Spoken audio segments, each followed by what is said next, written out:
श्री राधा कृष्णाभ्याम नमः। श्रीमद्भागवत महापुराण तृतीय स्कंद। आशा करती हूँ श्रीमद्भागवत पुराण के पहले के सभी अध्याय आपने श्रद्धापूर्वक ध्यान से श्रवण किए होंगे। क्रमबद्ध रूप से सुनी गई कथा बहुत लाभदायी फल प्रदान करती है, अतः आरंभ से सारे अध्याय आरामदायक स्थिति में समय की उपलब्धता के अनुसार अवश्य सुने। आइए आगे की कथा सुनते हैं। आपने अभी तक आपके अपने धारा चैनल को सब्सक्राइब नहीं किया तो कृपया चैनल को सब्सक्राइब करें और बेल के आइकन को प्रेस कर लें। इससे आपको आगे आने वाली वीडियो का नोटिफिकेशन मिलता रहेगा। धन्यवाद।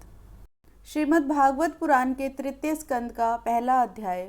उद्धव जी और विदुर की भेंट। श्री सुखदेव जी ने कहा, परीक्षित, जो बात तुमने पूछी है वही पूर्व काल में अपने सुख समृद्धि से पूर्ण घर को छोड़कर वन में गए हुए विदुर जी ने भगवान मैत्रेय जी से पूछी थी। जब सर्वेश्वर भगवान श्री कृष्ण पांडवों के दूत बनकर गए थे, तब वे दुर्योधन के महलों को छोड़कर उसी विदुर जी के घर में उसे अपना ही समझकर बिना बुलाए चले गए थे। राजा परीक्षित ने पूछा, प्रभो, यह तो बतलाइए कि भगवान मैत्रेय के साथ विदुर जी का समागम कहाँ और किस समय हुआ था। पवित्र आत्मा विदुर जी ने महात्मा मैत्रेय जी से कोई साधारण प्रश्न नहीं किया होगा, क्योंकि उसे तो मैत्रेय जी जैसे साधु शिरोमणि ने अभिनंदन पूर्वक उत्तर देकर उनकी महिमा को बढ़ाया था। सूत जी कहते हैं, सर्वज्ञ सुखदेव जी ने राजा परीक्षित के इस प्रकार पूछने पर अति प्रसन्न होकर कहा, सुनो। श्री सुखदेव जी कहने लगे, परीक्षित, यह उन दिनों की बात है जब अंधे राजा धृतराष्ट्र ने अन्यायपूर्वक अपने दुष्ट पुत्रों का पालन पोषण करते हुए अपने छोटे भाई पांडु के अनाथ बालकों को लाक्षा भवन में भेजकर आग लगवा दी। जब उनकी पुत्रवधू और महाराज युधिष्ठिर की पटरानी द्रौपदी के केश दुशासन ने भरी सभा में खींचे, उस समय द्रौपदी की आंखों से आंसुओं की धारा बह चली और उस प्रवाह से उसके वक्ष स्थल पर लगा हुआ केसर भी बह चला। किंतु धृतराष्ट्र ने अपने पुत्र को उस कुकर्म से नहीं रोका। दुर्योधन ने सत्यपरायण और भोले भाले युधिष्ठिर का राज्य जुए में अन्याय से जीत लिया और उन्हें वन में निकाल दिया। किंतु वन से लौटने पर प्रतिज्ञा अनुसार जब उन्होंने अपना न्यायोचित पैतृक भाग मांगा, तब भी मोहवश उन्होंने उन अजात शत्रु युधिष्ठिर को उनका हिस्सा नहीं दिया। महाराज युधिष्ठिर के भेजने पर जब जगत गुरु भगवान श्री कृष्ण ने कौरवों की सभा में हित भरे सुमधुर वचन कहे, जो भीष्म आदि सज्जनों को अमृत से लगे, पर कुरुराज ने उनके कथन को कुछ भी आदर नहीं दिया। देते कैसे, उसके तो सारे पुण्य नष्ट हो चुके थे। फिर जब सलाह के लिए विदुर जी को बुलाया गया, तब मंत्रियों में श्रेष्ठ विदुर जी ने राजभवन में जाकर अपने बड़े भाई धृतराष्ट्र के पूछने पर उन्हें वह सम्मति दी, जिसे नीति शास्त्र के जानने वाले पुरुष विदुर नीति कहते हैं। उन्होंने कहा, महाराज, आप अजात शत्रु महात्मा युधिष्ठिर को उनका हिस्सा दे दीजिए। वे आपके न सहने योग्य अपराध को भी सह रहे हैं। भीम रूप काले नाग से तो आप भी बहुत डरते हैं। देखिए, वह अपने छोटे भाइयों के सहित बदला लेने के लिए बड़े क्रोध से फुफकारे मार रहा है। आपको पता नहीं, भगवान श्री कृष्ण ने पांडवों को अपना लिया है। वे यदुवीरों के आराध्य देव इस समय अपनी राजधानी द्वारकापुरी में विराजमान हैं। उन्होंने पृथ्वी के सभी बड़े बड़े राजाओं को अपने अधीन कर लिया है तथा ब्राह्मण और देवता भी उन्हीं के पक्ष में हैं। जिसे आप पुत्र मानकर पाल रहे हैं तथा जिसकी हाँ में हाँ मिलाते जा रहे हैं, उस दुर्योधन के रूप में तो मूर्तिमान दोष ही आपके घर में घुसा बैठा है। यह तो साक्षात भगवान श्री कृष्ण से द्वेष करने वाला है। श्री कृष्ण से विमुख होकर श्रीहीन हो रहे हैं। इसलिए यदि आप अपने कुल की कुशल चाहते हैं तो इस दुष्ट को तुरंत ही त्याग दीजिए। विदुर जी का ऐसा सुंदर स्वभाव था कि वह साधुजन भी उसे प्राप्त करने की इच्छा करते थे, किंतु उनकी यह बात सुनते ही कर्ण, दुशासन और शकुनी के सहित दुर्योधन के होठ अत्यंत क्रोध से फड़कने लगे और उसने उनका तिरस्कार करते हुए कहा, अरे इस कुटिल दासी पुत्र को यहाँ किसने बुलाया है? यह जिनके टुकड़े खा खा कर जीता है, उन्हीं के प्रतिकूल होकर शत्रु का काम बनाना चाहता है। इसके प्राण तो मत लो, परंतु इसे हमारे नगर से तुरंत बाहर निकाल दो। भाई के सामने ही कानों में बाण के समान लगने वाले इन अत्यंत कठोर वचनों से मर्माहत होकर भी विदुर जी ने कुछ बुरा न माना और भगवान की माया को प्रबल समझकर अपना धनुष राजद्वार पर रख वे हस्तिनापुर से चल दिए। कौरवों को विदुर जैसे महात्मा बड़े पुण्य से प्राप्त हुए थे।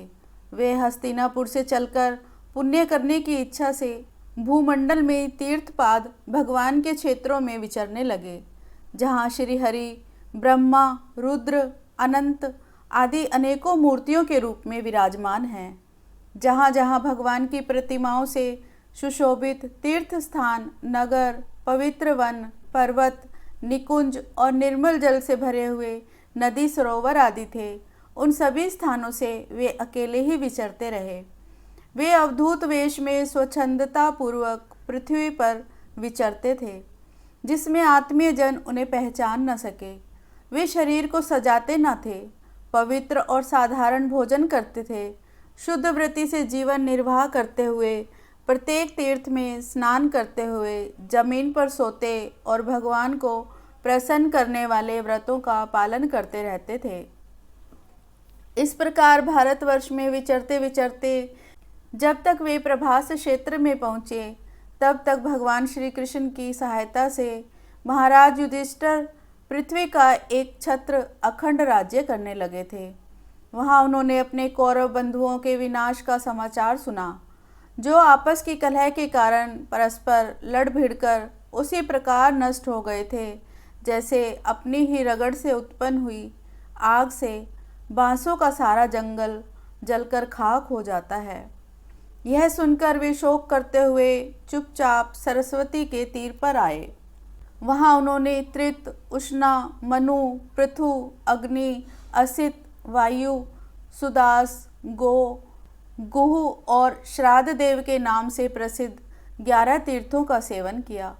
इनके सिवा पृथ्वी में ब्राह्मण और देवताओं के स्थापित किए हुए जो भगवान विष्णु के और भी अनेकों मंदिर थे, जिनके शिखरों पर भगवान के प्रधान आयुध चक्र के चिन्ह थे और जिनके दर्शन मात्र से श्री कृष्ण का स्मरण हो आता था, उनका भी सेवन किया। वहाँ से चलकर वे धन धान्यपूर्ण सौराष्ट्र, सोवीर, मत्स्य, कुरुजांगल आदि देशों में होते हुए जब कुछ दिनों में यमुना तट पर पहुँचे, तब वहाँ उन्होंने परम भागवत उद्धव जी का दर्शन किया। वे भगवान श्री कृष्ण के प्रख्यात सेवक और अत्यंत शांत स्वभाव थे। वे पहले बृहस्पति जी के शिष्य रह चुके थे। विदुर जी ने उन्हें देखकर प्रेम से गाढ़ आलिंगन किया और उनसे अपने आराध्य भगवान श्री कृष्ण और उनके आश्रित अपने स्वजनों का कुशल समाचार पूछा। विदुर जी कहने लगे, उद्धव जी, पुराण पुरुष बलराम जी और श्री कृष्ण ने अपने ही नाभि कमल से उत्पन्न हुए ब्रह्मा जी की प्रार्थना से इस जगत में अवतार लिया है। वे पृथ्वी का भार उतारकर सबको आनंद देते हुए अब श्री वसुदेव जी के घर कुशल से रह रहे हैं ना। प्रियवर, हम कुरुवंशियों के परम सुहृदय और पूज्य वासुदेव जी, जो पिता के समान उदारता पूर्वक अपनी कुंती आदि बहनों को उनके स्वामियों का संतोष कराते हुए उनकी सभी मनचाही वस्तुएं देते आए हैं, आनंद पूर्वक है ना।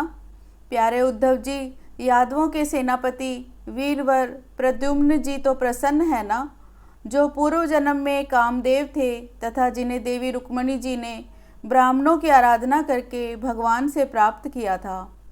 सातवत, वृष्णि, भोज और दशारहंसी यादवों के अधिपति महाराज उग्रसेन तो सुख से है ना, जिन्होंने राज्य पाने की आशा का सर्वथा परित्याग कर दिया था, किंतु कमल नयन भगवान श्री कृष्ण ने जिन्हें फिर से राज्य सिंहासन पर बैठाया।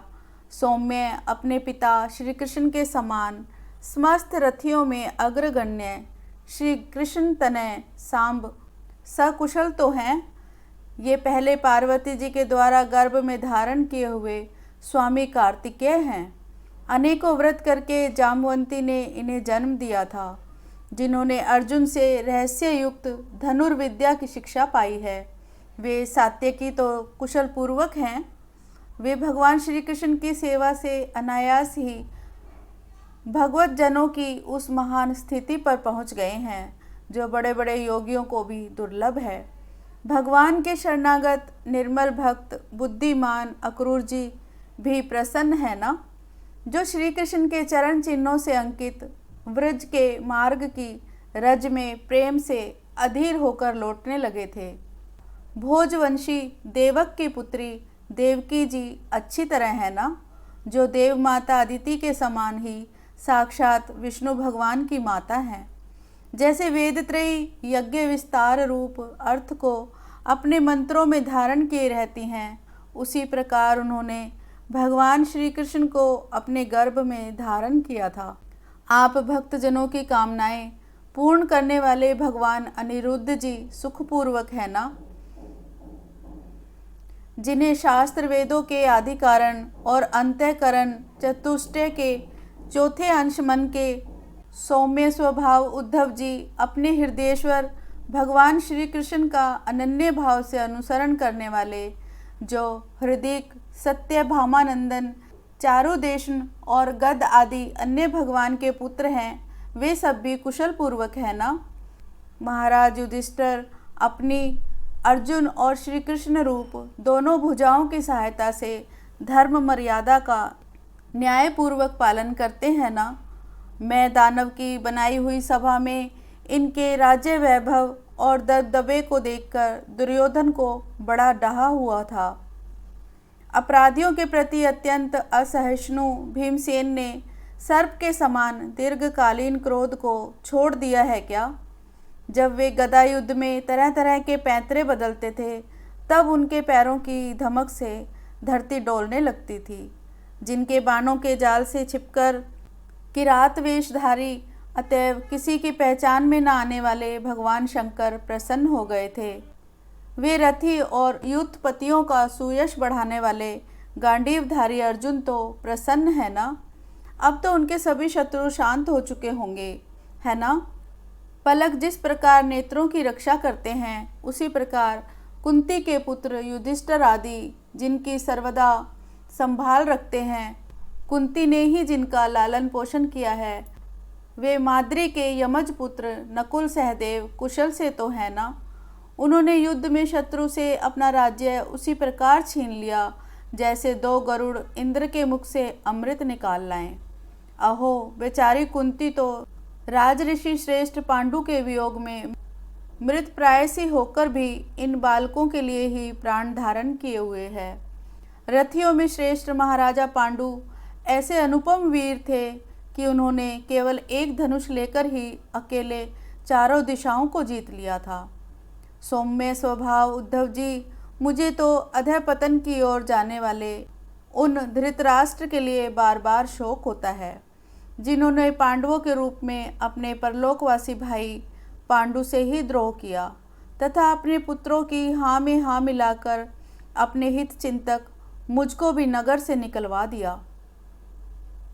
किंतु भाई, मुझे इसका कुछ भी खेद या आश्चर्य नहीं है। जगत विधाता भगवान श्री कृष्ण ही मनुष्यों की सी लीलाएं करके लोगों की मनोवृत्तियों को भ्रमित कर देते हैं। मैं तो उन्हीं की कृपा से उनकी महिमा को देखता हुआ दूसरों की दृष्टि से दूर रहकर आनंद विचर रहा हूँ। यद्यपि कौरवों ने उनके बहुत से अपराध किए, फिर भी भगवान ने उनकी इसलिए उपेक्षा कर दी थी कि वे उनके साथ उन दुष्ट राजाओं को भी मारकर अपने शरणागतों का दुख दूर करना चाहते थे, जो धन विद्या और जाति के मद से अंधे होकर कुमार्गगामी हो रहे थे और बार बार अपनी सेनाओं से पृथ्वी को कंपा रहे थे। उद्धव जी, भगवान श्री कृष्ण जन्म और कर्म से रहित हैं, फिर भी दुष्टों का नाश करने के लिए और लोगों को अपनी ओर आकर्षित करने के लिए उनके दिव्य जन्म कर्म हुआ करते हैं। नहीं तो भगवान की तो बात ही क्या। दूसरे जो लोग गुणों से पार हो गए हैं, उनमें भी ऐसा कौन है जो इस कर्मधीन देह के बंधन में पड़ना चाहेगा। अतः मित्र, जिन्होंने अजन्मा होकर भी अपनी शरण में आए हुए समस्त लोकपाल और आज्ञाकारी भक्तों का प्रिय करने के लिए यदुकुल में जन्म लिया है, उन पवित्र कीर्ति श्री हरि की बातें सुनाओ। यह अध्याय यहीं समाप्त हुआ। दूसरा अध्याय उद्धव जी द्वारा भगवान की बाल लीलाओं का वर्णन। श्री सुखदेव जी कहते हैं, जब विदुर जी ने परम भक्त उद्धव जी से इस प्रकार उनके प्रियतम श्री कृष्ण से संबंध रखने वाली बातें पूछी, तब उन्हें अपने स्वामी का स्मरण हो आया और वे हृदय भर आने के कारण कुछ भी उत्तर ना दे सके। जब ये 5 वर्ष के थे, तब बालकों की तरह खेल में ही श्री कृष्ण की मूर्ति बनाकर उसकी सेवा पूजा में ऐसे तन्मय हो जाते थे कि कलेवे के लिए माता के बुलाने पर भी उसे छोड़कर नहीं जाना चाहते थे। अब तो दीर्घ काल से उन्हीं की सेवा में रहते रहते ये बूढ़े हो चले थे। अतः विदुर जी के पूछने पर उन्हें अपने प्यारे प्रभु के चरण कमलों का स्मरण हो आया। उनका चित्त विरह से व्याकुल हो गया। फिर वे कैसे उत्तर दे सकते थे। उद्धव जी श्री कृष्ण के चरणारविंद मकरंद सराबोर होकर 2 घड़ी तक कुछ भी नहीं बोल सके। तीव्र भक्ति योग में उसमें डूबकर वे आनंद मग्न हो गए। उनके सारे शरीर में रोमांच हो आया तथा मूंदे हुए नेत्रों से प्रेम के आंसुओं की धारा बहने लगी।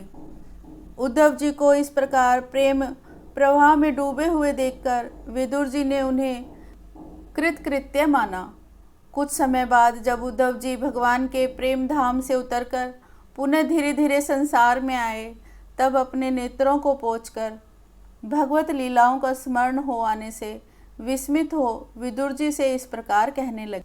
उद्धव जी बोले, विदुर जी, श्री कृष्ण रूप सूर्य के छिप जाने से हमारे घरों को काल रूप अजगर ने खा डाला है। वे श्रीहीन हो गए हैं। अब मैं उनकी क्या कुशल सुनाऊं। ओह, यह मनुष्य लोक बड़ा ही अभागा है। इसमें भी यादव तो नितांत भाग्यहीन हैं, जिन्होंने निरंतर श्री कृष्ण के साथ रहते हुए भी उन्हें नहीं पहचाना। जिस तरह अमृत में चंद्रमा के समुद्र में रहते हुए मछलियां उन्हें नहीं पहचान सकी थी। यादव लोग मन के भाव को ताड़ने वाले, बड़े समझदार और भगवान के साथ एक ही स्थान में रहकर क्रीड़ा करने वाले थे, तो भी उन सब ने समस्त विश्व के आश्रय सर्व अंतर्यामी श्री कृष्ण को एक श्रेष्ठ यादव ही समझा। किंतु भगवान की माया से मोहित इन यादवों और इनसे व्यर्थ का वैर ठानने वाले शिशुपाल आदि के अवहेलना और निंदा सूचक वाक्यों से भगवत प्राण महानुभावों की बुद्धि भ्रम में नहीं पड़ती थी। जिन्होंने कभी तप नहीं किया, उन लोगों को भी इतने दिनों तक दर्शन देकर अब उनकी दर्शन लालसा को तृप्त किए बिना ही वे भगवान श्री कृष्ण अपने त्रिभुवन मोहन श्री विग्रह को छिपाकर अंतर्ध्यान हो गए हैं और इस प्रकार उन्होंने मानो उनके नेत्रों को ही छीन लिया है। भगवान ने अपनी योग माया का प्रभाव दिखाने के लिए मानव लीला के योग्य जो दिव्य श्री विग्रह प्रकट किया था, वह इतना सुंदर था कि उसे देखकर सारा जगत तो मोहित हो ही जाता था। वे स्वयं भी विस्मित हो जाते थे। सौभाग्य और सुंदरता की पराकाष्ठा थी उस रूप में। उससे आभूषण भी विभूषित हो जाते थे। धर्मराज युधिष्ठिर के राजसूय यज्ञ में जब भगवान के उस नयन अभिराम रूप पर लोगों की दृष्टि पड़ी थी, तब त्रिलोकी ने यही माना था कि मानव सृष्टि की रचना में विधाता की जितनी चतुराई है, सब इसी रूप में पूरी हो गई है। उनके प्रेम पूर्ण हास्य विनोद और लीलामय चितवन से सम्मानित होने पर ब्रिजबालाओं की आंखें उन्हीं की ओर लग जाती थी और उनका चित्त भी ऐसा तल्लीन हो जाता था कि वे घर के काम धंधों को अधूरा ही छोड़कर जड़ पुतलियों की तरह खड़ी रह जाती थी।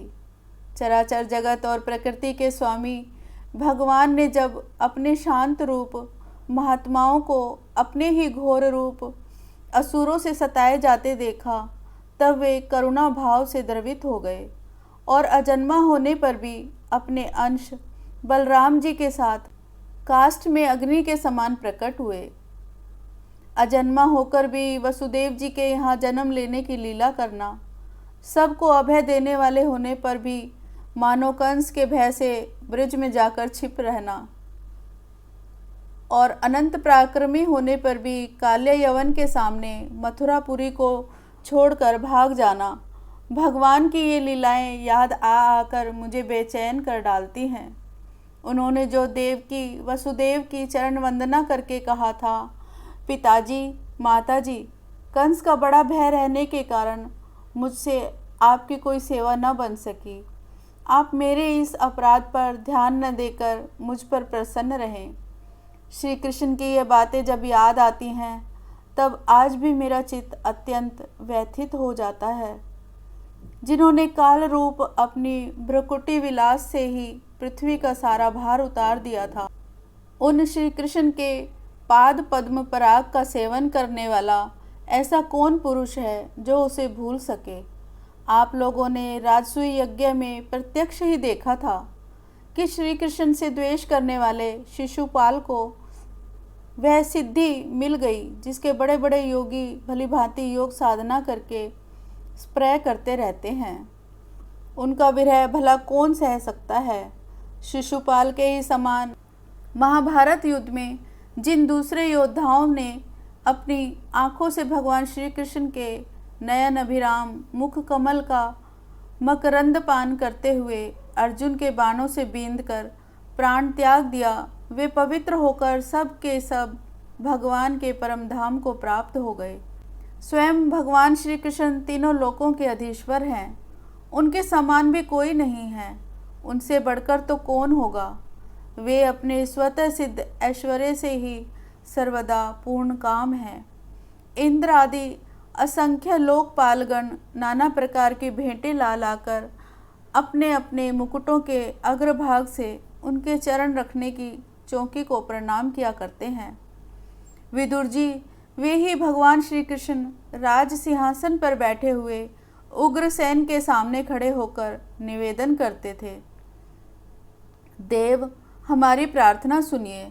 उनके इस सेवा भाव की याद आते ही हम जैसे सेवकों का चित्त अत्यंत व्यथित हो जाता है। पापिनी पूतना ने अपने स्तनों में हलाहल विष लगाकर श्री कृष्ण को मार डालने की नीयत से उन्हें दूध पिलाया था। उसको भी भगवान ने वह परम गति दी थी जो धाय को मिलनी चाहिए। उन भगवान श्री कृष्ण के अतिरिक्त और कौन दयालु है जिसकी शरण ग्रहण करे। मैं असुरों को भी भगवान का भक्त समझता हूँ, क्योंकि वैर भाव जनित क्रोध के कारण उनका चित्त सदा श्री कृष्ण में लगा रहता था और उन्हें रणभूमि में सुदर्शन चक्रधारी भगवान को कंधे पर चढ़ाकर झपटते हुए गरुड़ जी के दर्शन हुआ करते थे। ब्रह्मा जी की प्रार्थना से पृथ्वी का भार उतारकर उसे सुखी करने के लिए कंस के कारागार में वसुदेव देवकी के यहाँ भगवान ने अवतार लिया था। उस समय कंस के डर से पिता वसुदेव जी ने उन्हें नंद बाबा के ब्रिज में पहुंचा दिया था। वहां वे बलराम जी के साथ 11 वर्ष तक इस प्रकार छिपकर रहे कि उसका प्रभाव ब्रिज के बाहर किसी पर प्रकट नहीं हुआ। यमुना के उपवन में जिसके हरे भरे वृक्षों पर कलरव करते हुए पक्षियों के झुंड रहते हैं, भगवान श्री कृष्ण ने बछड़ों को चराते हुए ग्वाल बालों की मंडली के साथ विहार किया था। वे ब्रिजवासियों की दृष्टि आकृष्ट करने के लिए अनेकों बाल लीला उन्हें दिखाते थे। कभी रोने से लगते, कभी हंसते और कभी सिंह शावक के समान मुग्ध दृष्टि से देखते हैं। फिर कुछ बड़े होने पर वे सफ़ेद बैल और रंग बिरंगी शोभा की मूर्ति गायों को चराते हुए अपने साथी गोपों को बांसुरी बजा बजा कर रिझाने लगे। इसी समय जब कंस ने उन्हें मारने के लिए बहुत से मायावी और मनमाना रूप धारण करने वाले राक्षस भेजे, तब उनको खेल ही खेल में भगवान ने मार डाला। जैसे बालक खिलौनों को तोड़ फोड़ डालता है, कालिया नाग का दमन करके विष मिला हुआ जल पीने से मरे हुए ग्वाल बालों और गौओं को जीवित कर उन्हें कालिया दह का निर्दोष जल पीने की सुविधा कर दी। भगवान श्री कृष्ण ने बढ़े हुए धन का सद्व्यय कराने की इच्छा से श्रेष्ठ ब्राह्मणों के द्वारा नंद बाबा से गोवर्धन पूजा रूप गो यज्ञ करवाया। भद्र, इससे अपना मान भंग होने के कारण जब इंद्र ने क्रोधित होकर ब्रज का विनाश करने के लिए मूसलाधार जल बरसाना आरंभ किया, तब भगवान ने करुणावश खेल ही खेल में छत्ते के समान गोवर्धन पर्वत को उठा लिया और अत्यंत घबराए हुए ब्रजवासियों की तथा उनके पशुओं की रक्षा की।